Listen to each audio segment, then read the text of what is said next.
Isang magandang araw sa atin lahat mga car-key. So sa araw na to, balik delivery na naman tayo ulit. So, ayan, kasama ko si boss with my boss. So medyo tanghali na kami lumabas mga car-key, ano? Pero okay lang kasi hawak naman natin yung oras natin mga car-key. So may nakuha na kaming booking.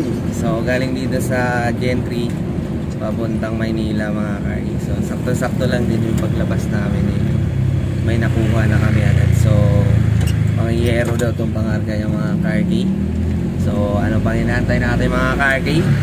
Panata na natin agad to. So tara, samahan nyo kami sa aming biyahe. So let's go. Alright mga car-key, so tapos na tayo magkarga ng mga yero. So on the way na kami papunta sa may drop off mga car-key. So konti-konti lang itong pangarga natin. Pwede pa natin itong sabayan kay 300 kg or 600 kg, ano. Kung may makukuha tayo mga car-key, sabayan natin to. Pero kung wala, diretso na natin to mga car-key. So marami naman booking dun sa Maynila, kaya doon na lang tayo bawi. Sana maka-book tayo ulit dun mamaya. car-key, so nababa na namin yung mga yerong pangarga namin kanina, no? So after namin baba niya mga car-key, may nakuha kami ulit booking.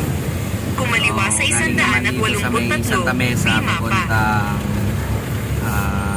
San Pedro mga car-key. So hindi ko alam kung ano yung pangarga nito mga car-key kasi hindi sumasagot yung pick up, hindi rin sumasagot yung nasa nag-book mga car-key. So punta na lang natin kasi malapit na naman dito sa area namin. So tara, punta na natin mga car-key.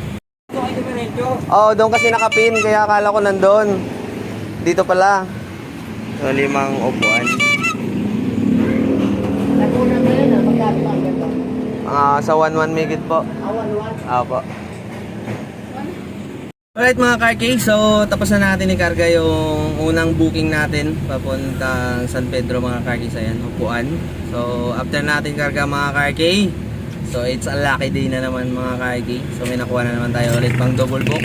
So galing naman siya dito sa Maynila papuntang Binyan mga car-key. So mga liquid to na ano, nasapon yung pangarga natin. So bali 500 bottle na 1 liter. So medyo mabigat-bigat din to mga car-key. So on the way na kami ngayon to mga car-key. So tara, let's go. Mga car-key, tapos na natin ikarga din yung mga sabon mga car-key ng pang-pupo. Bali 40 bucks lahat yan. So on the way na kami ni boss sa drop-off papuntang San Pedro at Binyan. So yan si boss, pasimple-simple lang yan pero maya-maya tulog na yan. Ganyan-ganyan na yan pero maya-maya yan nagihilik na yan. Mga ganyang pwestuhan niya, maya-maya yan nagihilik na yan. Matagal-tagal pa naman itong biyahe natin mga car-key kasi medyo traffic. Pero okay lang yan, at least naka-double book tayo, di ba? So binless pa rin tayo ni Lord. So thank you Lord talaga kasi lagi tayong binibless. So atid na natin itong mga car-key at sana may makuha pa tayo ulit mamaya. Let's go! Car-key, so napapa na natin yung 5 upuan na pangarga natin na una mga car-key. So after nito mga car-key, diretso na tayo sa second drop-off natin sa mga sabon na ito mga car-key. So ayan, yan yung last drop natin. So sana pag drop natin ito mga car-key, may makuha tayong booking pauwi ng Cavite, ano, kasi gabi na. So pauwi na ng Cavite yung kukunin natin mga car-key.